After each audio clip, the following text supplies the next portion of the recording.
প্রধান অতিথি জেলা বিএনপির সংগ্রামী আহ্বায়ক অধ্যাপক আব্দুল কালাম স্যার, আজকে সঞ্চালক হেলালুদ্দিন হেলু, রুকনুজ্জামান রুকন সহ সম্মানিত যুগ্ম আহ্বায়কবৃন্দ, আমাদের আহমদাদ খান সহ যুগ্ম আহ্বায়ক ওয়াহিদুল ইসলাম সহ সম্মানিত যুগ্ম আহ্বায়কবৃন্দ এবং সকল অঙ্গ সংগঠনবৃন্দ, পৌর যুগ্ম আহ্বায়কবৃন্দ এবং সদস্য সচিব সহ সমস্ত যুগ্ম আহ্বায়কবৃন্দ, আমার সামনে উপস্থিত ভাইটকান্দি ইউনিয়নের সম্মানিত নেতৃবৃন্দ এবং অঙ্গ সংগঠন নেতৃবৃন্দ, আসসালামু আলাইকুম।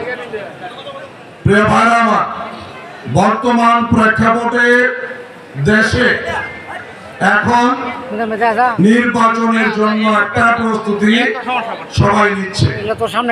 এই যে নির্বাচনটা এখন প্রস্তুতি নিচ্ছে, এটা আমরা গত 17 বছর আমাদের প্রিয় নেতা জনাব তারেক রহমানের নেতৃত্বে আন্দোলন সংগ্রাম করে স্বৈরাচারকে হটিয়ে সেই দাবি আমরা আদায় করেছি।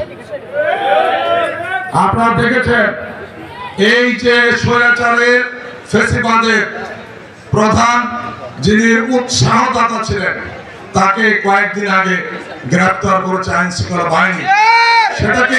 সেটা হচ্ছে খায়রুল হক। তিনি হাইকোর্টের একটা রায় দিয়ে পূর্ববর্তী তত্ত্বাবধায়ক সরকার বাতিল করে দিয়ে তিনি স্বৈরাচার সরকারের জন্ম দিয়েছিলেন। হাসিনা সরকারের দলের প্রধান এবং স্বৈরাচার হিসাবে ক্ষমতায় থেকে নির্বাচনের ব্যবস্থা করেছিলেন। দিনের ভোট রাতে দিয়েছিলেন আর আমি আর দামি নির্বাচন করেছিলেন এবং যে প্রতিবাদ করেছে তাকে গ্রেফতার করেছে।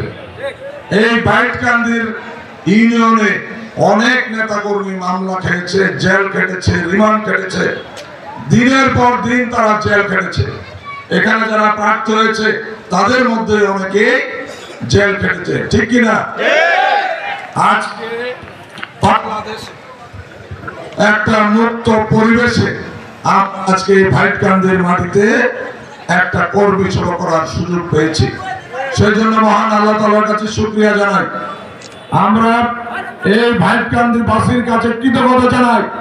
আজকে প্রমাণিত হয়েছে ভাইটকান্দির মাটি বেগম খালেদা জিয়ার ঘাঁটি। আজকে প্রমাণিত হয়েছে ভাইটকান্দির মাটি জনাব তারেক রহমানের ঘাঁটি। ভাইটকান্দির মাটি বিএনপির ঘাঁটি।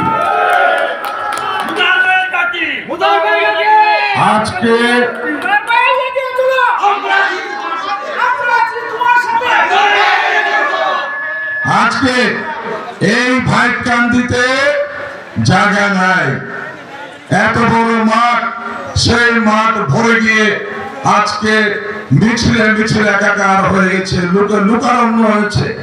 আজকে স্বাধীন দেশে আমাদের নেতা কর্মীরা আনন্দ উৎসবে মিছিল নিয়ে এসেছে, বিশেষ করে আমাদের বোনরা পর্যন্ত মিছিল নিয়ে এসেছে।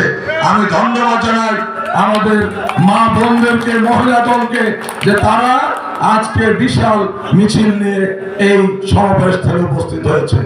আমি বলতে চাই যে এই ফুলপুর তারাকান্দা একটা নির্বাচনী এলাকা।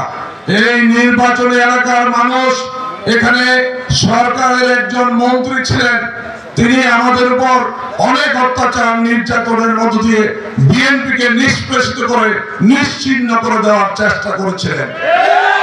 প্রিয় ভাইরা আমার, রাখে আল্লাহ, মারে কে? আল্লাহ আমাদেরকে রক্ষা করেছেন।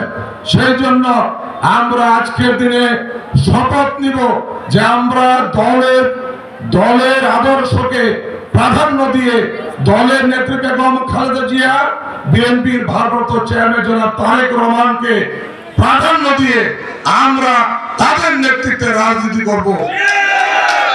আমরা এই এলাকার মানুষকে সাথে নিয়ে, জনগণকে সাথে নিয়ে, নেতা কর্মীদেরকে সাথে নিয়ে আমরা বিএনপিকে শক্তিশালী করব। আপনারা জানেন যে আজকের কর্মী সভার পরে আমাদের আহ্বায়ক, সদস্য সচিব, যুগ্ম আহ্বায়ক তারা একটা কমিটি গঠন করবে।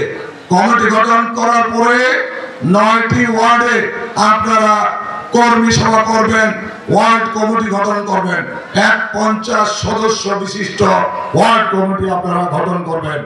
আপনারা ওয়ার্ডে যখন বসবেন আমাদের উপজেলার নেতারা থাকবে, ইউনিয়নের নেতৃবৃন্দ থাকবে এবং ওয়ার্ডের যারা প্রার্থী তারাও থাকবে। তাদের সামনে আলোচনা করে সকলের মতামতের ভিত্তিতে এক 50 সদস্য বিশিষ্ট ওয়ার্ড কমিটি গঠন করা হবে এবং সেই 50 সদস্য কমিটি 9টা ওয়ার্ড